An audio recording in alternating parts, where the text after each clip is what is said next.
Welcome to the Martinus Cosmology podcast. My name is Mary McGovern and I'm your host for today. And I'm very happy to welcome to this podcast, to this episode, film director Lennart Pasborg. Welcome, Lennart. Thank you very much. Lennart, you have recently made a documentary film about Martinus. It's called Martinus, His Life and World Picture. You've made it in Danish, you've also made an English version, and there are subtitle versions in Swedish and Spanish. Maybe you could tell me a bit about yourself. Could you present yourself? Tell us who you are. As you said, my name is Lennart Pasborg. I'm a film director and also a medical doctor and a cognitive therapist. And a very curious person here in life. Yes. So, and how did you discover Martinus? You see, when I was a young kid, I was very interested in natural science. And I even wrote a letter to the famous Danish physicist, Niels Bohr. You did? Yes. And I also received an answer. But not from Niels Bohr, but from one of his employees. Very kind and said, as you may understand, Professor Bohr is a busy man, so I'll answer you a question about the atomic nucleus. So, and this interest for natural science continued. And I choose to train as a medical doctor later in life. And at that time, I also choose to not anymore be a member of the Danish folk church in order to let the natural science answer my questions about life. And, I think we've got a lot of fine answers from natural science, but in the end it wasn't enough for me, so I had to go on finding out what is the meaning of life. And then one day I suddenly saw a magazine on a table called Cosmos, and it said something about a guy called Martinus. Yeah. And I said, that's interesting. So I went directly to the library, and I had to laugh then, I remember, because in front of me I had 1 meter of books, Okay. and this guy Martinus had died only 3 years before. This was in 1984. Yeah. And I felt I was fairly informed about culture and philosophy. So I found it amusing that I didn't know anything about this person, Martinus Thomsen, who had then become known only from his first name, Martinus. Yeah. So I started studying it. And only a few months later, I contacted Martinus Institute. I said, I want to make a film about Martinus. Okay. And they were very kind and interested. What I didn't know was that it took 38 years before I really did the film. 38 years. Yes. 38 years. But in your defense, one can say that you made a little film some years ago. You made a 9-minute introductory film to Martinus, which you can see on the Martinus Institute's homepage. That's correct. Yeah. That's correct. I was asked to do that, and that was very good because it made me again interested in doing the bigger film. Yeah. And still I was hesitating a little bit, but then I suddenly got an impulse. The first sentence in the film and also the structure of the film. It came suddenly to me, actually. The first sentence should be one from an old black and white Mexican-American movie called, I think, The Salt of Earth. The Salt of the Earth? The Salt of the Earth, yes, yeah. maybe.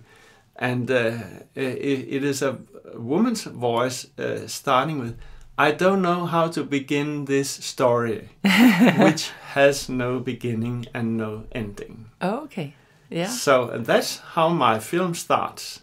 Yeah. And I also wanted to make the film in the presence. I mean, in dramatic presence, I think it's called. Yeah. Like a Martinus, it makes it more sort of alive, authentic, live. I mean, and it should be Martinus himself telling the story. Of course, he is not here anymore, so I had to find a very good actor and a speaker. So it was important that it was his story told from his own point of perspective. Yeah. Yes. So it's Martinus himself. Yes. You're putting Martinus's words in the actor's mouth. So exactly. Yeah. And besides that, I also have Martinus' own voice in the film, several places, where I found that he expresses himself in his very personal way and with a lot of humor too. That was important for me to also have him in the film. Yeah, he laughed a lot. Yes, he called himself in grinebider. I don't know what to say that. Do you call that in English? Yeah, I don't know what you call that either. But he really laughed a lot. Yes. It was. I remember when I met him myself that he was very unguru-like, or very he laughed and gesticulated and was really interested and very, very alive and very vivid. Yes. So not a serious, heavy person at all, but very, very light and full of humor. Of humor. Yeah. I never met Martinus myself, unfortunately, but while I was studying his works at the Martinus Center in Klint, what we call the winter school, I met you, Mary. Yeah, that's right, yes. And we were together there studying. Yeah, and you said, you went to the library to find a book by Martinus, and you found that there was meters of books on the shelves, because Martinus has written a lot. 10,000 pages. And also, he made these wonderful symbols, like maps of the spiritual world and also physical world, and it makes his world picture extraordinary. You haven't seen that any place in the world, I think. No, like this. No, I don't think so. He made 100 symbols. Yes, 100 symbols. And of course, it's a gift to a filmmaker to have the symbols, because Martinus started writing in 1921, and he just wrote and wrote and wrote until he died in 1981. So that doesn't make such good pictures. No, that must have been a challenge. Yes. Yeah. Yes. The two main aspects to your film. The film is called Martinus, his life and world picture. So there are two main aspects: his life and his world picture. Could you tell me a little about what your thinking was in doing it in that way? When I first got the idea to make the film, I wanted to make it only with his cosmology, his spiritual science, his world picture, because he himself said that it's not my person which is important. It is my world picture. But when I got this impulse, as I mentioned before, I understood that, it might be a good idea to know about the person also behind the world picture, And so I combined it. So the title very well describes the two tracks in the film: his life as Martinus Thompson, and his work as a spiritual writer, Martinus. So Martinus is born in a very small country town in the north of Denmark, and he only went to school very little, and he learned about arithmetic, reading, writing, and also some Bible history, but very little. And he also, outside school, he worked as a herd boy. Later on, he decided to become a dairyman, and this made him go to Copenhagen, where he got a job on a big dairy there. Copenhagen, the capital of Denmark. And he was very impressed of coming there from the small surroundings in the north of Denmark. And one day he suddenly saw a book on a desk of one of his colleagues, and he said, "What is this kind of book?" "Well, it's something about so-called meditation, and about you have lived in life before, and you will live again in other lives after your death." "Oh, that's interesting," Martinus said. So he asked if he could borrow the book, and he was allowed to do that. And then we are coming to Easter 1921, where Martinus is sitting in his small flat, and he's following the directions in the book, saying that he should put a scarf over his eyes, and to be able to concentrate better. And he did that, and suddenly something really fantastic and extraordinary happened. He saw in front of him a figure of Christ, and it became live. Yeah. It became alive and began to go towards him very quietly, and it got the figure got nearer and nearer, and in the end it was going enter him actually, and in a very big version of Christ, and standing in him, and this must have been overwhelming. And he then, when the meditation stopped, he was back in his flat, and but he felt that God still was in him. This God feeling was still in him, and of course he was curious, and next day he wanted to try it again.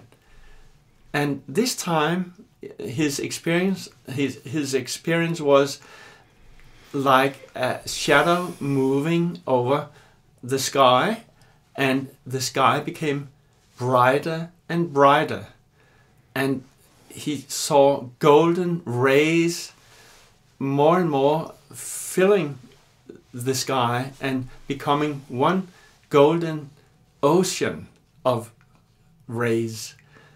And it was so strong an experience, so he had to take off the scarf and not to be destroyed from this very strong impression. And again he had this feeling, here you are at one with God. And these two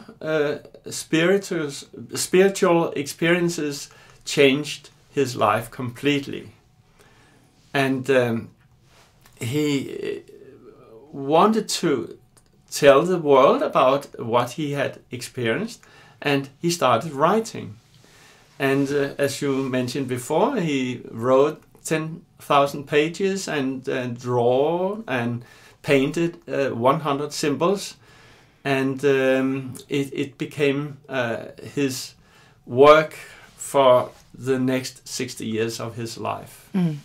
Yeah, and you show this, you illustrate this experience, these two spiritual experiences he had beautifully in the film with these golden threads and with this famous statue of Christ by the Danish sculptor Thorvaldsen that comes alive and enters him and opens his consciousness. Exactly. He says that he received cosmic consciousness and that this resulted in his ability to see all the spiritual laws and principles behind existence. Yes.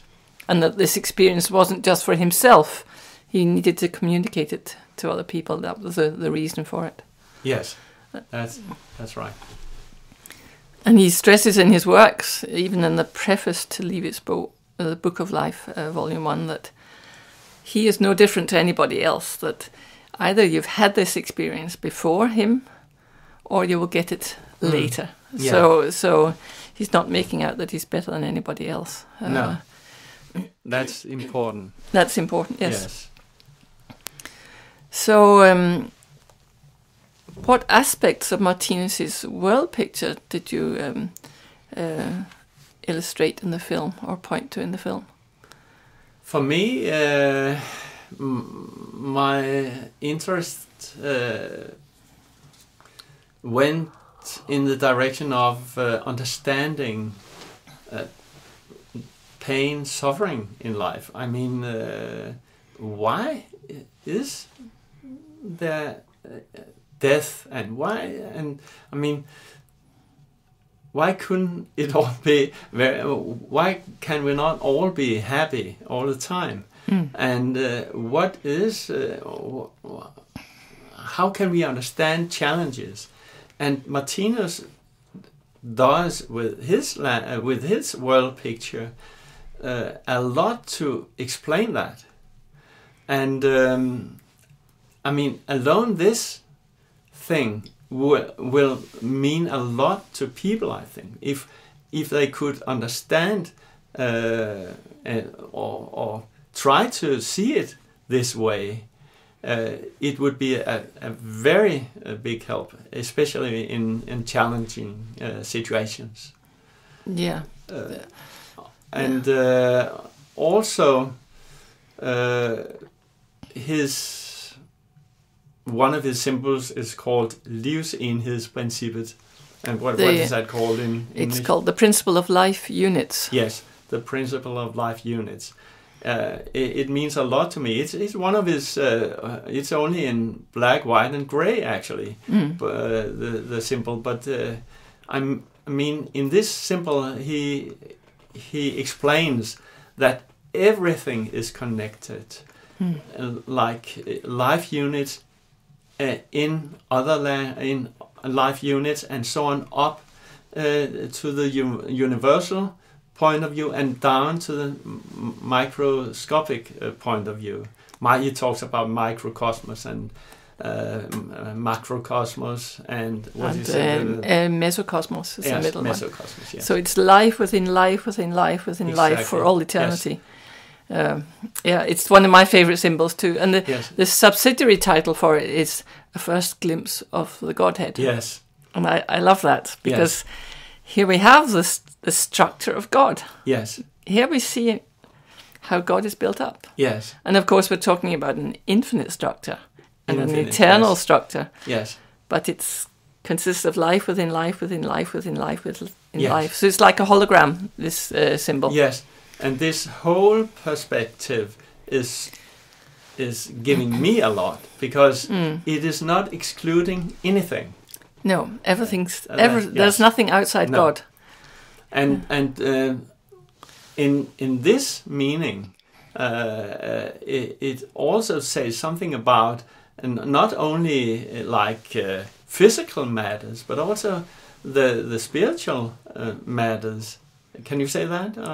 Absolutely. Yeah, and you mean like spiritual substance? Yes. Yeah, sort of substance. matter in the form of substance. Yeah. Yes. Spiritual substance. Exactly.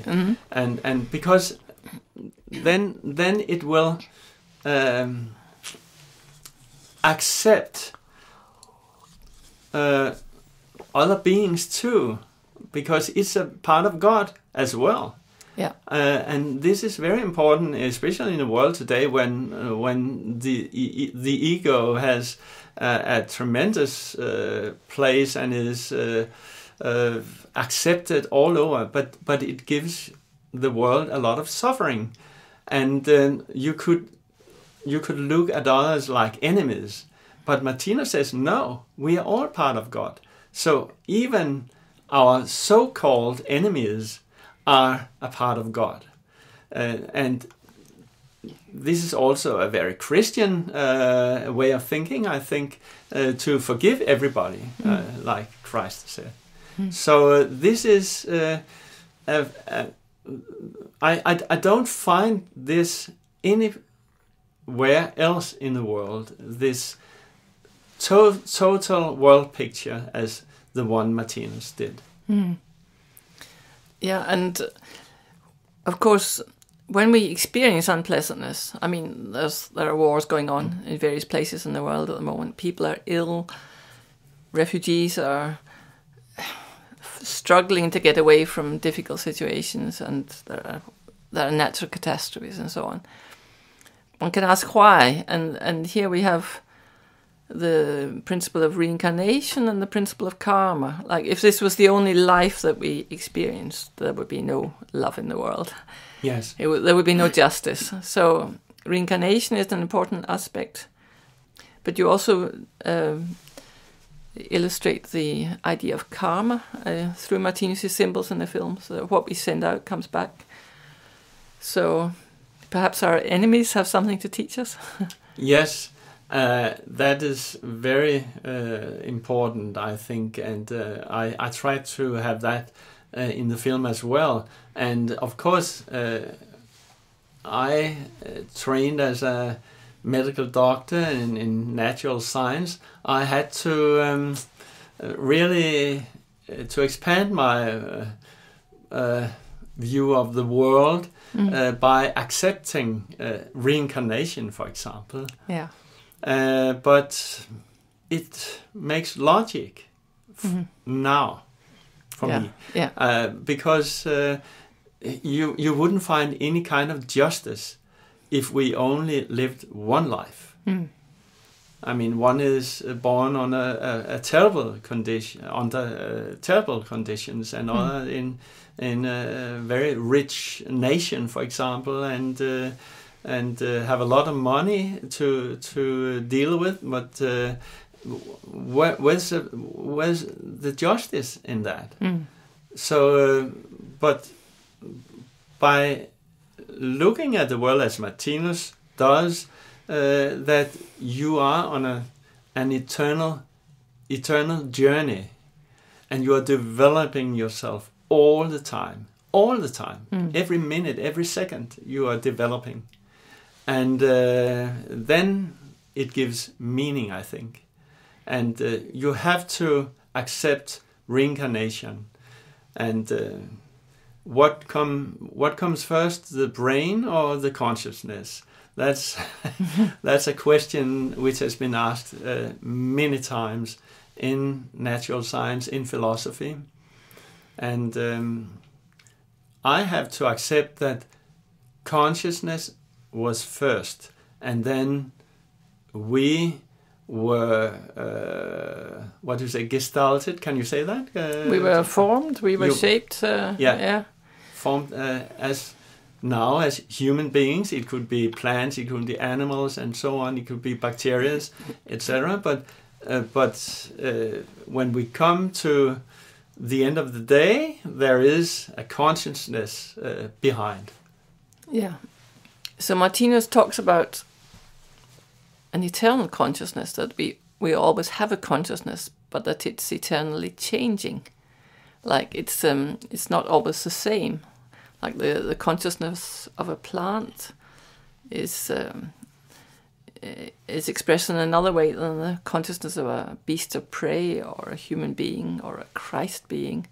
Like consciousness changes, but there always is a consciousness. But it's a function of the living being rather than It's not something the brain produces. No. No. He talks about, well, in this aspect, Martinus says that we cannot, from one life to another, go from being a human being and to become an insect, for example. You have built up your own personal consciousness, which goes on, and you go on from there in your next life. In this case, you have different point of views in, for example, Buddhism, but that's how Martinus experienced it, and it's also important to say here, I think, that, and I do that in the film as well, that all his writings and his symbols are based only on his own experiences. Yeah. It's not taken from the Bible or another wonderful book of wisdom all around the world, but only from his own personal writings, experiences. Yes. Yeah. And although he quotes the Bible a lot in his works, yeah, and for me it was really interesting and important to get a sort of spiritually scientific explanation of a lot of what is said in the Bible and the whole of Christ's mission, which I feel Martinus explains really.